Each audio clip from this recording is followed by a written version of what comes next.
Alrighty guys, so we are currently in a U-Haul van right now. So Jason and I are driving this lane, and then Carter is in the truck behind us. So all three of us are going to the upstate of South Carolina, in Seneca, South Carolina, to visit Whispering Pine Farms. Not only are we visiting Whispering Pines. You're very weird with your S's. Right? We are 5 minutes into this 3 hour. We are 5 minutes into this 3 hour drive. Let's not start it out on a bad note. You started it out on a bad note when you got in here ripping farts. Anyways, moving on. Sticking my head out, getting my face. You can ask Carter. He's gonna get how bad it smells. Carter's like, oh my god. You're going down farms, but all of it. That's massive one, literally. I don't know It was like small. That was an awkward silence right there. I'm saying, I think we are like, oh my god, he calls me, he's like, is everything okay? Because he's driving behind. Anyways, not only are we visiting Whispering Pines Farm today, there we go. But we are also going to be taking a few new goats back. We're not really sure how many, what type of goats. We've got a few goats in mind. The most important thing that we're going to be getting, hopefully, is a breeding buck. Just because a lot of our boys are getting very, very old, and not necessarily they're fulfilling their duties when it comes to impregnating all the lady goats. So we're going to get a new buck, some new blood, and hopefully that means we'll have a whole lot of new babies a little bit later this year. But stick around because we might end up taking a few extra as well. We'll see. Also, the place that we're going is a very cool place. Very, very happy that we met her and that we're going down this path that we are going down. Well, we'll tune back in whenever we get to her place. So this is all her place to the left.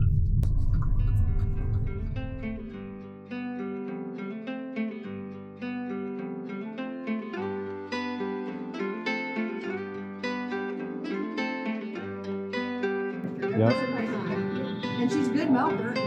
What was the name of the meeting?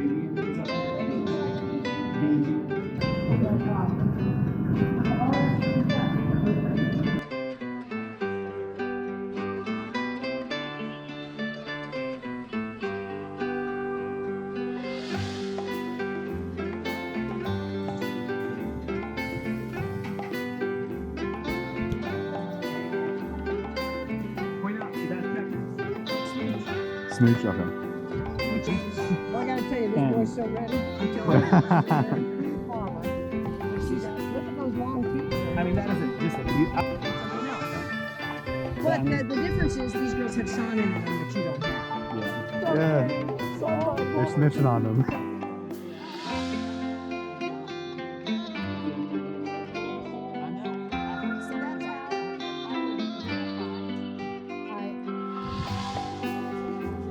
So.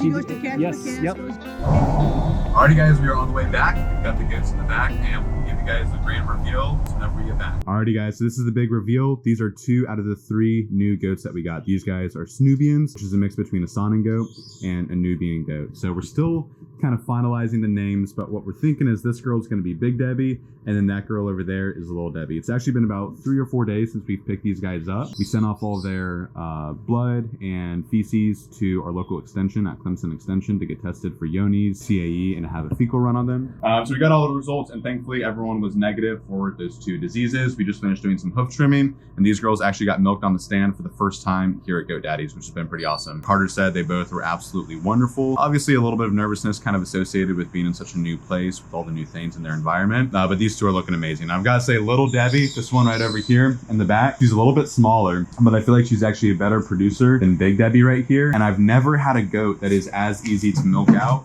as she has been. And temperament wise, for being in a new place, all things considered, they're doing super, super well, not very skittish at all. So I'm very excited because we actually just recently retired one of my go-to goats for goat milking demos, Edison, and she was just an absolute gem, loved getting hand milked. We're no longer using her because she's retired. So I've been in search of that perfect temperament, perfect goat to milk, and I think that's gonna be Little Debbie over there. So I'm very excited for not only all the milk she's gonna provide for us, but also how much she's gonna teach people when it comes to raising goats. So we've got these 2, we're about to move them into their new pen. Like I said, we just finished hoof trimming and getting these guys milked out. But I'm gonna let Jason introduce you to the 3rd goat that we got, and because he actually smells a whole lot like this goat right now. No, you can introduce. No, it's all good. It's all good, Jason. You smell pretty rough right now. No, I don't. Okay, y'all drop a comment and let us know what type of goat you think we got with how bad Jason smells right now. They can't smell me. But they know. I hate you. All right, so one thing that Jonas did not say was that we're going to post the results from all their testing. Every county, just about every state, has a county extension where you can take your goats to get tested. And the 3 things that you really want to test your goats for, if you're buying new goats, is going to be CAE. The second thing is going to be yonis. And the third thing is going to be parasites. When you go there and you get your goats, you're obviously going to want to make sure that there's no runny eyes, runny nose, the skin and hair look good. There's no external parasites. So what we did was we got a Ziploc bag and we just filled it up with a whole bunch of goat poop. And we took that goat poop to our county extension. And I think it was $30. You guys will see the receipt on here per test. Took the poop up there. We also got red top tubes. So you can order red top tubes on Amazon. And if you have anybody in your family, nurse, anybody that's ever drawn blood, and we've got videos on it. We drew blood from their jugular vein. That's where you draw on a goat. Super quick, easy, painless process. We drew their blood. There's the breeding group right there. But we drew their blood and put it in the red top tube. We got about 3 to 4 cc's each and took it there. We had the goats in quarantine during that entire process. Once they tested negative for yonis, they used the poop to test for yonis, and they also did a fecal with it. And then they used the blood to test for CAE. So you need those 2 things from the goats. Preferably, the goats are going to be in quarantine on another property while you're doing that. Ours, we just had them in a barn, and we just practiced biosecurity while we were moving them to and from. But this right here is all of our old girls that we've always had. This is a mini Nubian, and then all the rest are Nubian, or 2 mini Nubians. So Mary, there's a mini Nubian, and Mabel here is a mini Nubian.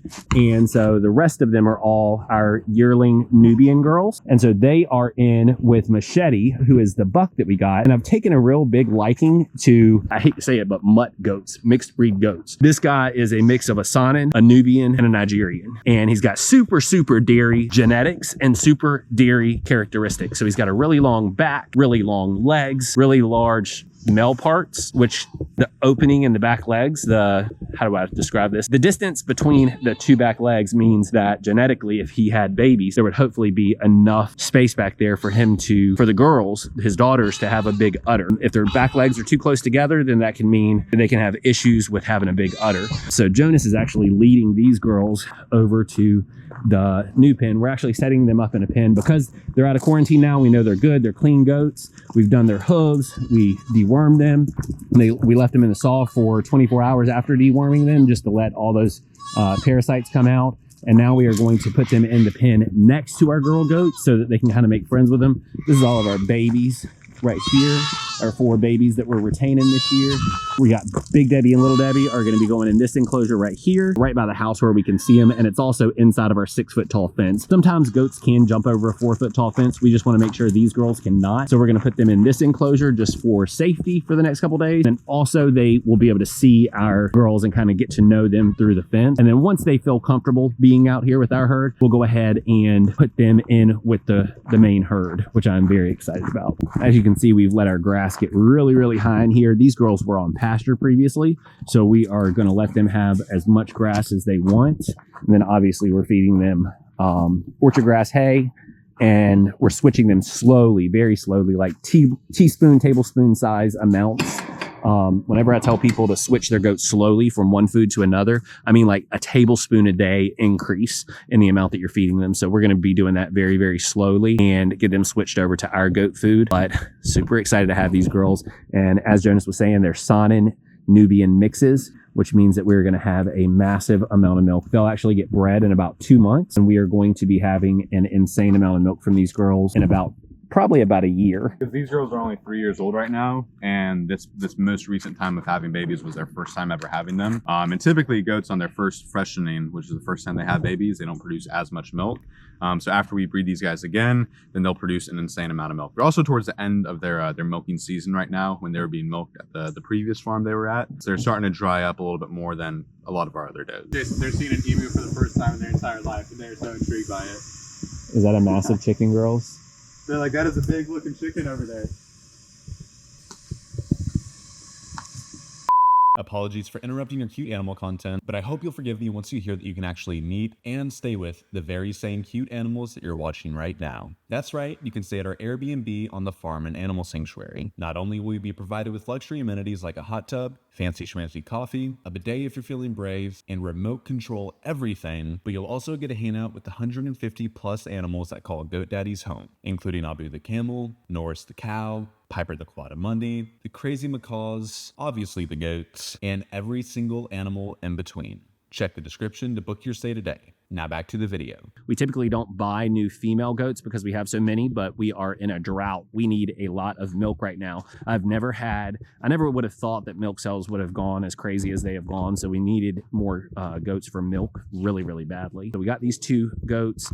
I kind of like to be transparent on here. So we reached out to another dairy and we're looking for other goats. Maybe if they were, because a lot of dairies don't milk year round. So we reached out to another dairy and asked if they had any goats for sale. They said, well, we're closing down for the year. Like we're slowing down the amount that we're milking. They had switched back to once a day milking to try and drop their goats off, slowly decrease the amount of milk that they were producing. And so we reached out to Debbie there and talked to her and went there and we went actually 2 visits and spent some time with her to find the perfect 2 goats for us. Found Little Debbie and Big Debbie, who's actually named, cannot remember their names, Sally and Billy and Sally, I think.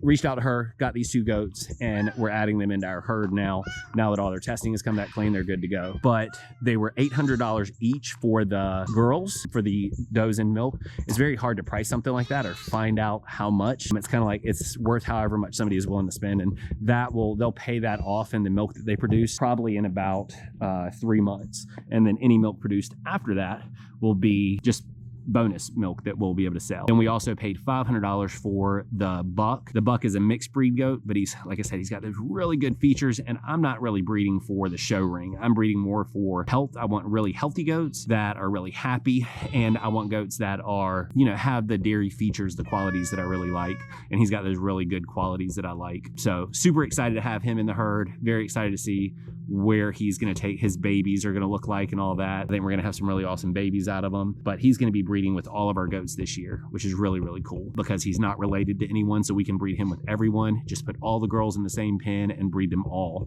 with 1 buck instead of having to bring 3 girls with this buck and 4 girls with that buck because they're related. It's cool just to have a buck that's not related to everyone. It's going to make life a lot easier for us. And then we're moving a lot of goats around to a lot of different enclosures and expanding our goat operation. I really think that having the sanctuary has made it hard to properly have the amount of pens that we needed for the goats that we've had, because we would have an emergency animal that we'd get, and then we'd have to put goats together instead of having a pen for goats that are in milk, a pen for retired goats, a pen for goats that are being bred. So we had to, when we've taken in other animals, we've had to combine our goats. So now we're getting back to where we have enough pens to where we can separate our goats to, in one pen we can have all the goats that are getting milked, so we feed them a certain amount of food. In one pen we have goats that are pregnant, so we feed them a certain amount of food, which is going to be really, really beneficial. So we'll walk over here and take a look at these breeders real quick, and I will leave y'all with them because right now that's the most exciting thing happening on the farm. And yeah, hope y'all enjoyed the video. Like, subscribe, all that stuff down below, and we will update everyone on how the goats are doing in a few days. Hope y'all enjoy. And this is why you bottle feed your goats. People always ask, why do you bottle feed your goats? This is why. Nobody wants to chase a goat. So being able to just walk in here with them and know that you're a member of the herd and they're going to come up to you is absolutely amazing. And I can start running and they're going to run with me. Absolutely love it.